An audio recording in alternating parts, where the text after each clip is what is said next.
창세기 47장 1절부터 12절 말씀 다 찾으신 줄 알고 제가 하나님의 말씀을 봉독합니다. 요셉이 바로에게 가서 고하여 이르되 내 아버지와 내 형들과 그들의 양과 소와 모든 소유가 가나안 땅에서 와서 고센 땅에 있나이다 하고 그의 형들 중 5명을 택하여 바로에게 보이니 바로가 요셉의 형들에게 묻되 너희 생업이 무엇이냐? 그들이 바로에게 대답하되 종들은 목자이온데 우리와 선조가 다 그러하니이다 하고 그들이 또 바로에게 고하되 가나안 땅에 기근이 심하여 종들이 양떼를 칠 곳이 없기로 종들이 이곳에 거류하고자 왔사오니 원하건대 종들로 고센 땅에 살게 하소서. 바로가 요셉에게 말하여 이르되 내 아버지와 형들이 내게 왔은즉 애굽 땅이 내 앞에 있으니 땅의 좋은 곳에 내 아버지와 내 형들이 거주하게 하되 그들이 고센 땅에 거주하고 그들 중에 능력 있는 자가 있거든 그들로 내 가축을 관리하게 하라. 요셉이 자기 아버지 야곱을 인도하여 바로 앞에 서게 하니 야곱이 바로에게 축복하매 바로가 야곱에게 묻되 내 나이가 얼마냐?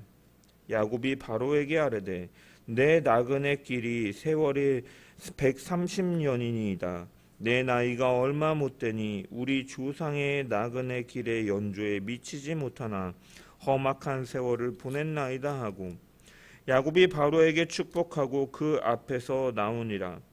요셉이 바로의 명령대로 그의 아버지와 그의 형들에게 거주할 곳을 주되 애굽의 좋은 땅 라암셋을 그들에게 주어 소유로 삼게 하고 또 그의 아버지와 그의 형들과 그의 아버지의 온 집에 그 식구를 따라 먹을 것을 주어 봉양하였더라. 아멘. 말씀을 통한 주의 은혜와 평강이 모인 모든 자들 가운데 넘치기를 축원합니다.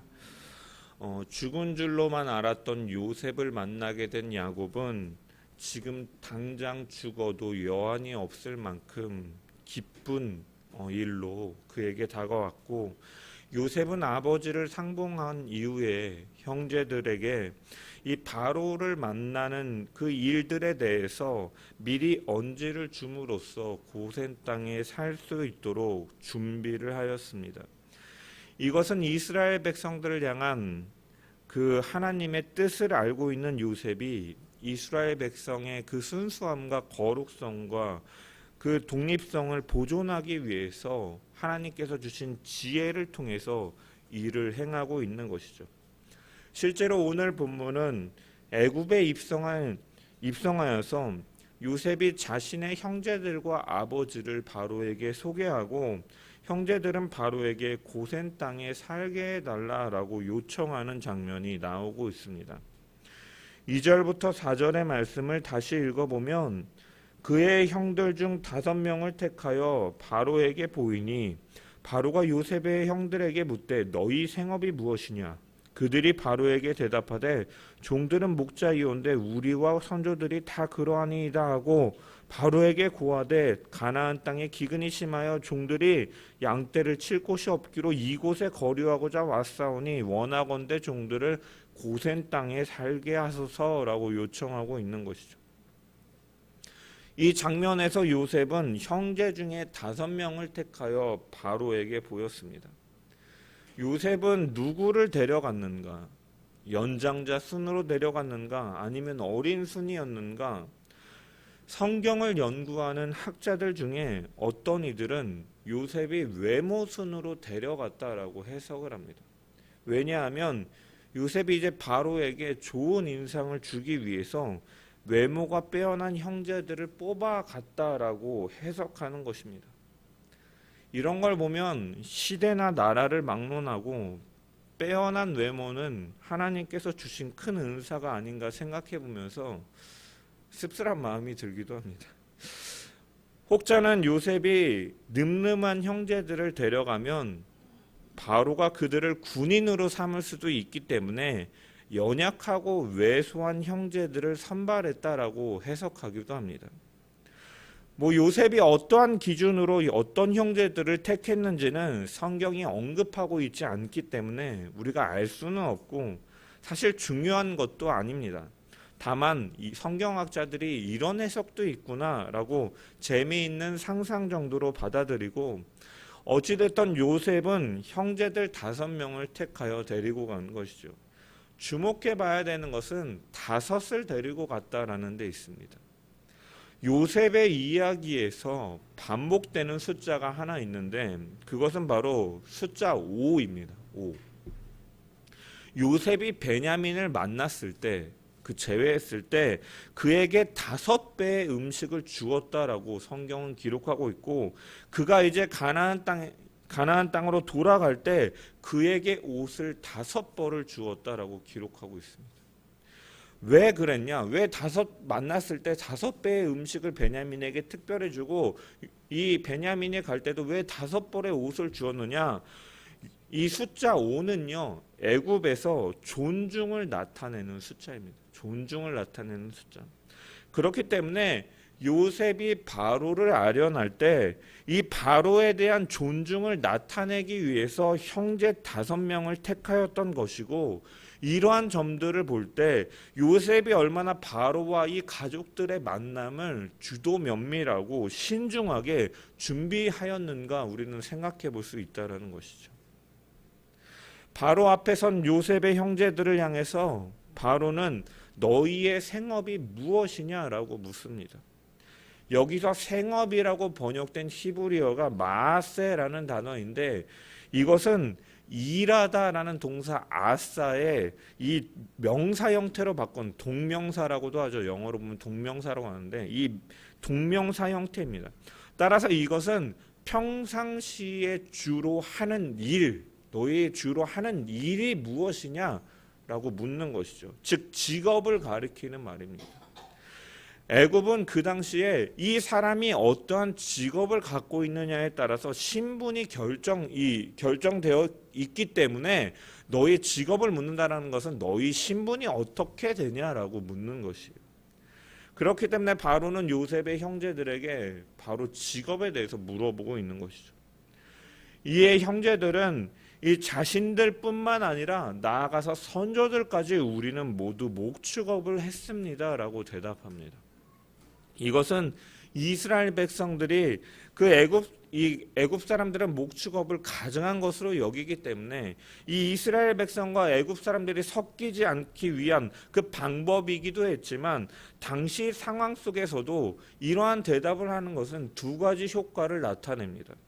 첫 번째로는 자신들이 이 나라를 구한 총리 요셉의 형제들이다라는 것을 전면에 내세우는 것이 아니라 자신들 그대로 그들이 가증한 것으로 여기는 어떻게 보면 낮고 비천한 목자들이다라는 것을 드러냄을 통해서 자신들을 낮추고 겸손하게 이 소개함으로써 이 상대적으로 바로를 높이는 예우의 측면이 있고, 2번째로는 자신들이 이처럼 평범한 목자들, 사람들이라는 것을 드러냄을 통해서 어떻게 보면 낯선 이주민이라고 할 수 있는 이 야곱의 가족들에 대한 이 경계심을 완화시킬 수 있는 대답이었던 것이죠. 그리고 그들이 애굽에 온 목적도 자연스럽게 연결해서 보여주는 것이죠. 목축업을 하기 때문에 가나안 땅에 기근이 심하여서 종들이 양을 칠 곳이 없어서 이곳으로 왔사오니 이 땅에 이곳에 거류하고자 왔사오니 원하건대 종들을 고센 땅에 살게 하소서라고 말합니다.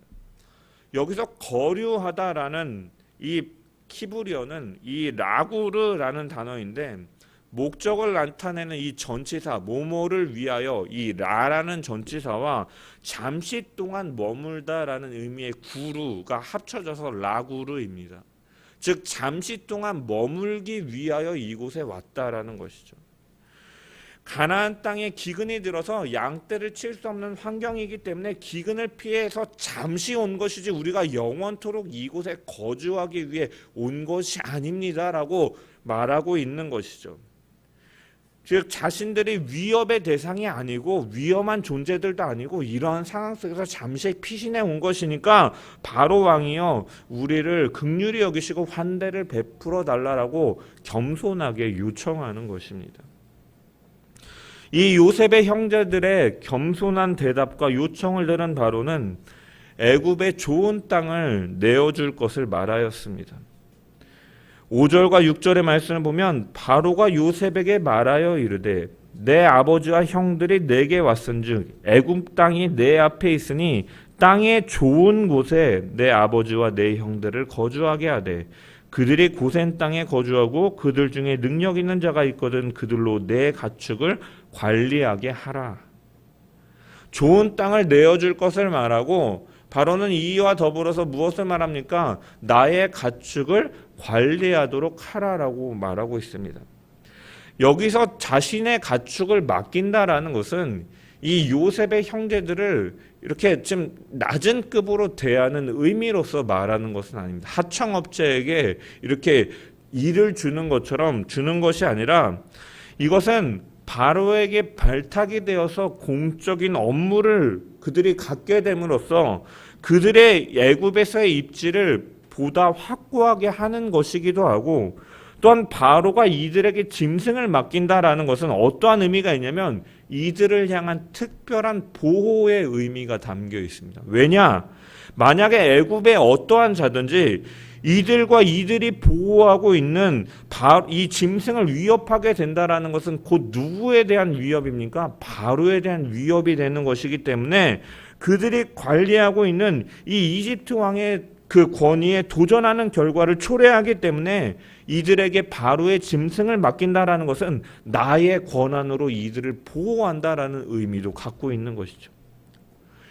이런 환대와 특별한 대우는 요셉이 열심히 준비하여 또한 그 지혜 속에서 이 얻은 것이기도 하지만 그 이전에 분명히 하나님께서 약속하신 그 약속의 성취와 그 섭리였음을 우리는 분명히 기억해야 될 것입니다.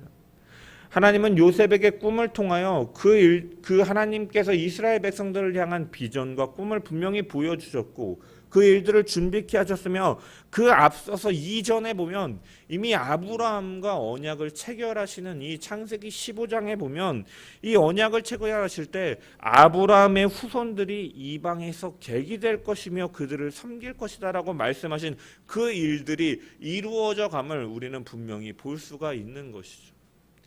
이처럼 우리의 삶 속에 흘러가는 시간 속에 하나님께서는 분명히 그 약속을 이뤄 가시는 분이시고 그분의 계획과 약속에 따라 일을 성취해 가시는 분이심을 우리는 오늘 말씀을 통해서 분명히 바라볼 수 있는 것입니다. 따라서 우리는 그 하나님께 그분의 손길에 나의 삶을 맡기고 우리는 그분을 의지하는 믿음으로 순종하며 늘 살아가야 되는 것이죠. 형제들과 대화를 마친 이후에 요셉은 바로 이제 아버지 야곱을 바로 앞에 세웁니다.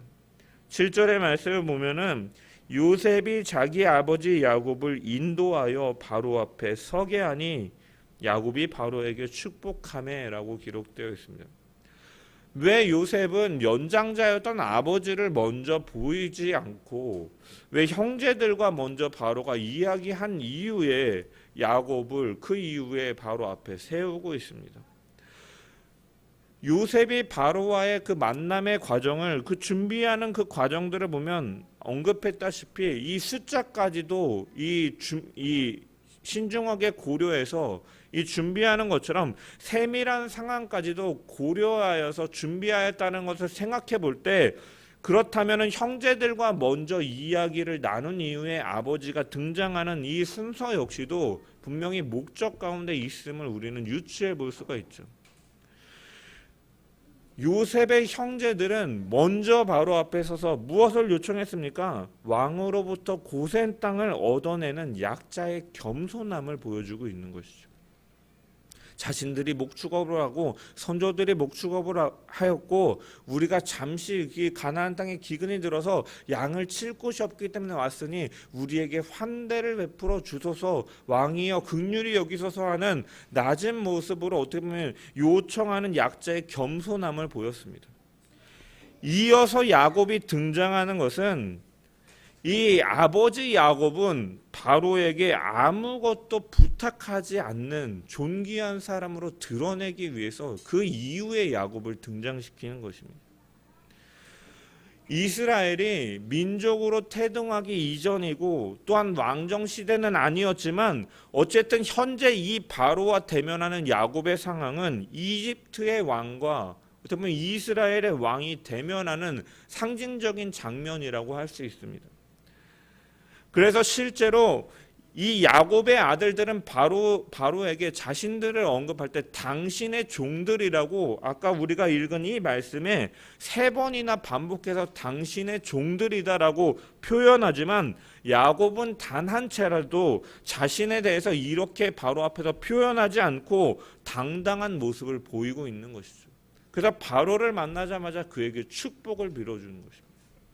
비록 당장의 모습은 이집트 왕은 권력을 가지고 있고 통치의 터전을 굳건히 하고 있는 당당한 왕인데 이스라엘의 왕은 어떻게 보면 힘이 없고 떠돌이 삶을 살고 있다는 것이 대조적이긴 하지만 그럼에도 당당하게 야곱은 바로를 대면하고 있다는 것입니다.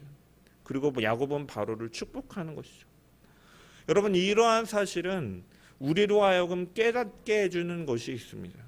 세상의 권세와 세상의 부와 세상의 영광으로는 바로가 그 당시에 제일 가는 자리에 앉아 있지만 하나님의 종으로서 자격을 갖춘 그리고 또한 축복하는 권한은 바로 야곱이 가지고 있었음을 보여주는 것이죠. 그러므로 하나님의 자녀는 언제나 세상 앞에서도 늘 하나님의 자녀로서의 정체성을 가지고 당당하게 살아가야 되는 것입니다. 야곱이 바로에게 행하였던 축복은 단순히 그냥 문안 인사 정도의 의미가 아닙니다. 구약시대의 족장들에게 있어서 축복권은 일찍이 하나님께서 아브라함에게 맺은 그 약속에 근거한 것이죠. 너는 복의 근원이 될지라 라고 말하신 그 약속의 근거에서 축복을 하는 것이기 때문에 야곱은 그러한 축복권을 가지고 바로가 베풀어준 호의에 감사하는 마음으로 그 번영과 안녕을 비는 축복을 하였던 것입니다. 그 당시에 애굽은 부로나 권세로나 문화로나 군사적으로나 강대국이었지만 이 가나안 땅에 어떻게 보면 기근이 심하고 이 아무것도 없는 이 야곱이 보잘것없는 한 노인에 불과한 야곱이 하나님께서 허락하신 축복의 권한을 가지고 그를 축복하며 당당하게 그 앞에 서 있는 모습이다라는 것이죠. 오늘날도 그러한 것입니다. 하나님께서는 우리를 축복의 통로로 자녀들을 부르셨습니다. 축복의 자격과 권한은 세상의 부와 권세자에게 있는 것이 아니라 그리스도인들에게 있다라는 것이죠. 왜냐? 참된 복이 무엇입니까? 하나님께 가까이 하는 것이 내게 복이라. 시편 기자가 73편에 말하고 있는 것처럼 참된 복의 근원 되시는 하나님과 함께하는 그 참된 복이 우리 가운데 있고 그 복을 우리 가운데 나타내며 전하며 살기를 하나님께서는 원하시기 때문에 그리스도의 그 속죄에 우리는 믿음으로 참여하였고 그분과 연합하여 생명이신 하나님과의 그 관계 속에 있는 자가 바로 복된 자이고 그 복을 받은 자로서 우리는 그 기쁜 소식 복음으로 오신 예수 그리스도를 선언하고 축복을 빌어주고 복음을 증거하는 증인으로서 세상 가운데 당당하게 살아가야 됨을 오늘 야곱의 모습에서도 우리는 분명히 발견할 수 있는 것입니다. 이처럼 우리는 하나님의 자녀로서 그 무엇과도 세상의 권세와도 비교할 수 없는 그 큰 권세를 가지고 참된 복을 누린 자로서 세상 가운데 당당하게 살아가며 또한 이 참된 복을 증거하며 복을 선언하며 나타내며 살아가는 우리 모든 자들 되기를 주님의 이름으로 간절히 축원합니다. 야곱이 이 바로 앞에 서서 축복을 빌어주자 바로는 야곱에게 무엇을 물어봅니까? 8절의 말씀을 보면 바로가 야곱에게 묻되 내 나이가 얼마냐? 라고 묻습니다. 형제들에게 너희들의 직업이 생업이 무엇이냐? 너희들의 신분이 어떻게 되냐? 라고 물은 이후에 야곱은 딱 봐도 이제 노인이기 때문에 너희 노인장의 나이는 몇이나 됩니까? 라고 물어보는 것이죠. 특별히 다른 민족들에 비해서 이집트 사람들은 죽음에 대한 관심이 굉장히 많이 있었습니다. 그래서 그들은 사후 세계에 대한 관심이 굉장히 많았고, 그래서 영이 심판 이후에 부활한다라고 믿었기 때문에 그들이 피라미드를 건설하고 그 안에 무엇을 둡니까? 미라로 이 육체를 보존하기 위해서 그런 일들을 하잖아요. 그래서 이들은 사후 세계가 이 죽음에 대해서 관심이 많기 때문에 이 노인인 야곱이 몇 살입니까? 라고 바로가 관심을 갖고 물어보는 것이죠. 여러분, 이집트 사람들이 그 당시에 인간이 살 수 있는 이상적인 나이로 생각한 것이 110세입니다. 110세. 그래서 하나님께서 이 족장들의 나이의 숫자에도 의미가 있는데 요셉을 보면은 110세를 살았다라고 기록하고 있어요. 이것은 하나님께서 애굽 땅에서 그 총리로서 사는 요셉이 그들이 생각하는 애굽 사람들이 생각하는 가장 이상적인 삶을 하나님과 이 함께함으로 형통한 삶을 살았다는 것을 보여주기 위해서 요셉의 나이가 110세까지 그 생명을 허락하신 것이죠. 그래서 이 바로의 물음에 야곱은 뭐라고 말합니까? 내 나그네 길이 세월이 130년이니이다. 내 나이가 얼마 못되니 우리 조상들의 나그네 길에 연조에 미치지 못하나 험악한 세월을 보냈나이다 라고 대답을 합니다. 110세를 가장 이상적으로 살 수 있는 나이라고 생각하는 애굽 사람 앞에서 야곱은 110세를 훨씬 뛰어넘은 130세로 밝히고 있고, 아마 바로는 이 이야기를 들으면서 야곱을 굉장히 경이로운 존재로 여겼을 것입니다. 야곱은 자신의 나이를 밝히면서 이 자신의 생애와 조상들의 생애를 뭐라고 말합니까? 나그네 길이다 라고 묘사를 하였습니다. 야곱의 이러한 고백은 그의 인생관이 전환되었음을 분명히 보여주는 것이라 할 수 있습니다. 과거의 야곱은 어떠한 인생의 목적을 두고 살았습니까? 자신이 갖고 싶어하는 것은 꼭 얻어야만 되는 그러한 생각으로 살았어요. 그래서 수단과 방법을 가리지 않고 자기가 갖고 싶은 것은 가지려고 했던 사람이었습니다. 형의 그 허기짐을 노려서 이 장자권을 팥죽 한 그릇에 그것을 빼앗고 아버지를 속여서 언약의 그 축복을 가로챘다라는 것입니다. 이처럼 갖고자 하는 것을 얻으려는 투쟁 속에서 이 땅에서 내가 가질 수 있는 모든 것은 내가 갖겠다라는 목적으로 살았던 것이 야곱이다라는 것이에요. 하지만 그는 이제 인생 노년에 그는 뭐라고 말합니까? 이 땅 인생이라는 것은 이 땅에서 잠깐 머물다 가는 순례자와 같다라고 그는 나그네다라고 말하고 있는 것이죠. 나그네라는 것은 그의 신앙을 표현하는 말로서 그 이후에 장차 나아갈 본향이 있다라는 그의 믿음의 고백이기도 한 것입니다. 요셉의 형제들도 바로에게 잠시 거주하기 위해 왔다라고 말하였습니다.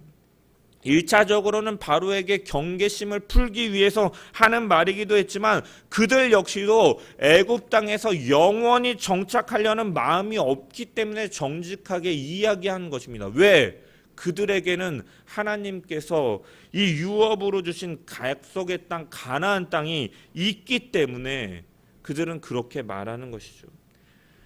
애굽이 아무리 강대하고 기근 중에도 풍요로운 곡식이 있고 항상 나일강이 흐름을 통하여서 나일강이 때로는 범람함을 통해 이 땅이 언제나 기름지고 이 농사의 수확물이 잘 얻어지는 그러한 곳이라 할지라도 그곳에 미련을 두고 욕심을 두고 살아가는 것이 아니라 나그네로 애굽에서 머물고자 했던 것이고, 야곱은 그 인생 자체가 나그네와 같고 우리가 나아갈 본향이 있다라고 그는 믿음 속에서 고백하는 것입니다.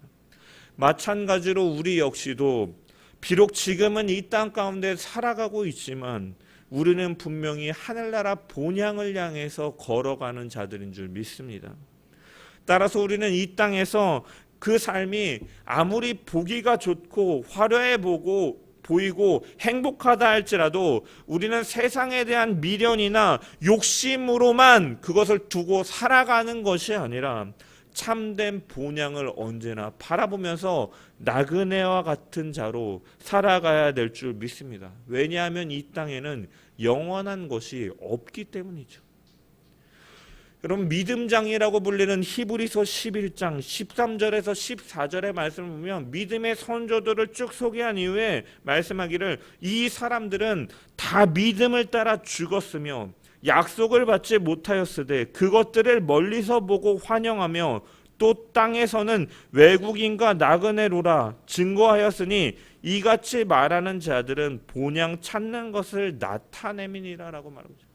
나그네로 살아갔다라는 것은 본향으로 나아가는 자들이었다라고 말하고 믿음으로 그들이 예수 그리스도의 오심을 직접 보지는 못했지만 멀리서 바라보고 본향이 있음을 바라보며 그 믿음으로 걸어갔다라고 히브리서 기자는 말하고 있는 것입니다.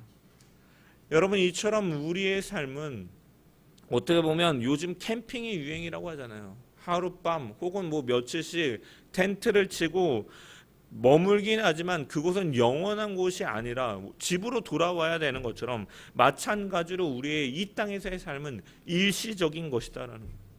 이 땅은 우리의 영원한 처소가 아니라 영원한 본향이 성도들에게 준비되어 있음을 믿고 우리는 늘 순례자의 길을 걸어가야 될 줄 믿습니다. 우리는 이 땅에서 분명한 외국인, 거류민과 나그네이기 때문에 우리는 그 본향을, 영원한 본향을 사모하고 그리워하고 소망하면서 준비하며 살아가야 될 줄 믿습니다. 그 땅에 우리가 가야 될 땅이기 때문입니다. 아무리 이 땅이 풍요로울지라도 그곳과 비교할 수 없음을 우리가 늘 기억하면서 그 하나님 나라를 바라보며 늘 믿음으로 걸어가는 저와 여러분 되기를 주님의 이름으로 간절히 축원합니다. 또한 그는 나그네의 삶을 살았다라고 묘사하면서 험악한 세월을 살았다라고 그가 고백하고 있습니다. 야곱의 인생을 돌아보면 참으로 실로 험악한 인생을 살았다라고 표현할 수 있습니다.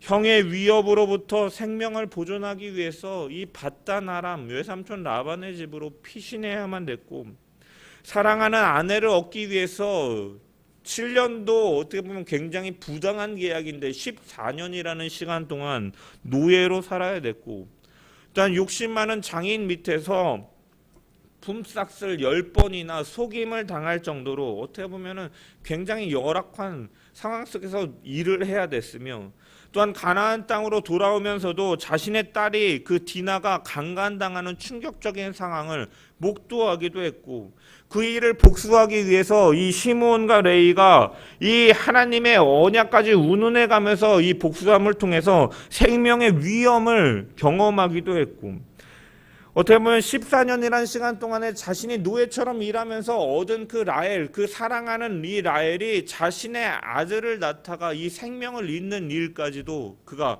바라봐야 됐습니다. 그 라헬이 낳은 그 요셉이 죽은 줄 알고 20여 년 가까이 슬픈 세월을 보내기도 했고, 장자 르우벤이 자신의 첩이었던 비라와 간통하는 이러한 폐륜적인 일도 목도해야 됐고, 그 기근신의 시간 동안 온갖 두려움과 불안을 느껴야만 했던 그러한 험악한 세월이었다라는 것이죠. 어떻게 보면 이 모든 일들을 생각해 보면 참으로 고통스럽고 불행의 연속이라고 할 수가 있습니다. 하지만 그는 여기서 멈추는 것이 아니라, 한탄하는 것이 아니라, 그런 생활을 보내면서 하나님의 인도하심을 그가 경험하였기 때문에 그는 한탄과 좌절에서 머무르는 것이 아니라 본향을 바라보는 것이죠.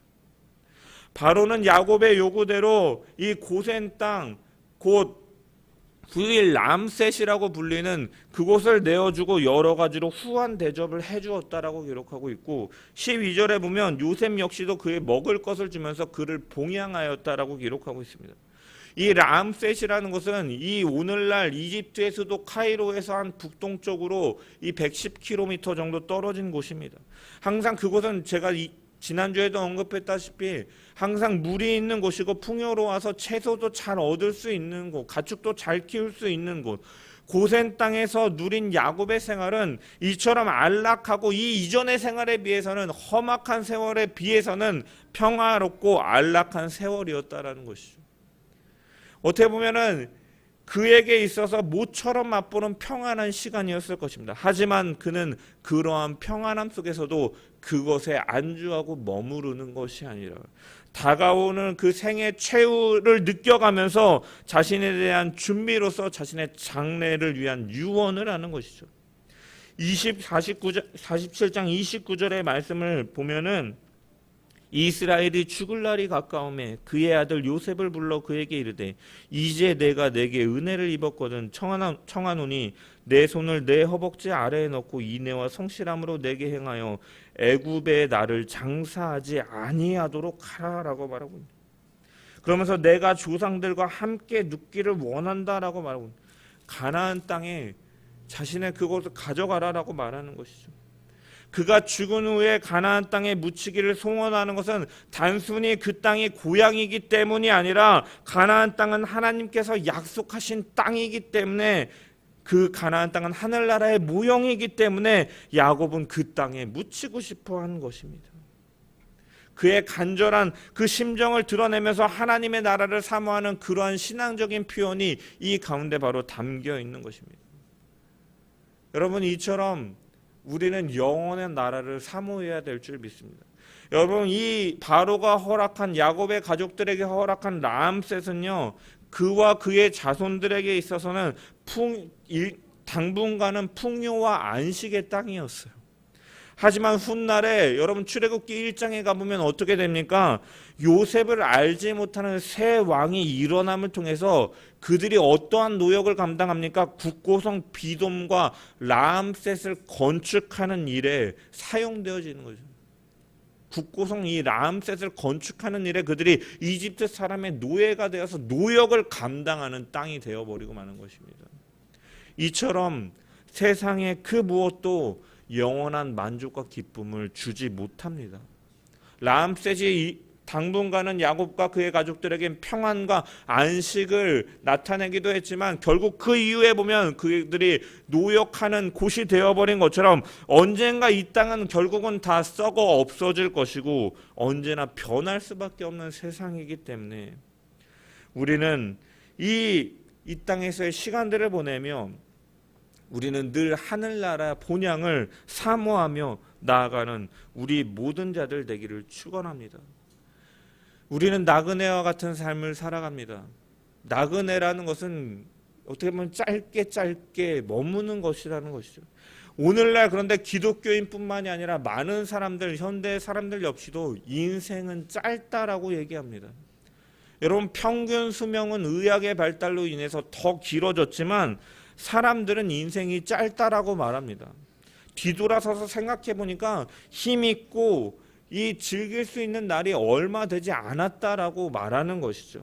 그러면서 그들은 인생이 짧기 때문에 이렇게 권면을 합니다. 열심히 일한 당신 떠나라. 오늘을 즐겨라. 오늘의 너가 행복한 것이 가장 중요하다라고 말을 하는 거예요. 다시 말하면 하고 싶은 것을 하면서 살라라고 말하는 것이죠. 인생이 짧다는 것을 통해서 너희들의 감각과 쾌락과 너희의 이 물질주의를 이렇게 강조하는 것, 어떻게 보면 그러한 것을 대변하는 것이라고 할 수 있습니다. 하지만 성경 역시도 성경은 인생이 짧다라는 이 전제에 대해서는 동의하지만 결론은 분명히 다르다라는 것이죠. 모든 육체는 풀이요 그의 모든 아름다움은 들의 꽃과 같으니 푸른 마르고 꽃이 시듬은 여호와의 기운이 그 위에 불미라. 이 백성은 실로 풀이로다. 푸른 마르고 꽃은 시드나 우리 하나님의 말씀은 영원히 서리라 하라. 이사야 선지자는 여기서 인생의 풀과 꽃과 같이 더덥고 짧기 때문에 너희가 그냥 이 땅에서 니네 하고 싶은 대로 살라라고 말하고 있는 것이 아니라 영원한 것을 바라보고 변치 않는 하나님의 약속을 붙들고 사는 것이 가장 귀한 것이다라고 하나님의 백성들에게 선포하고 있는 줄 믿습니다.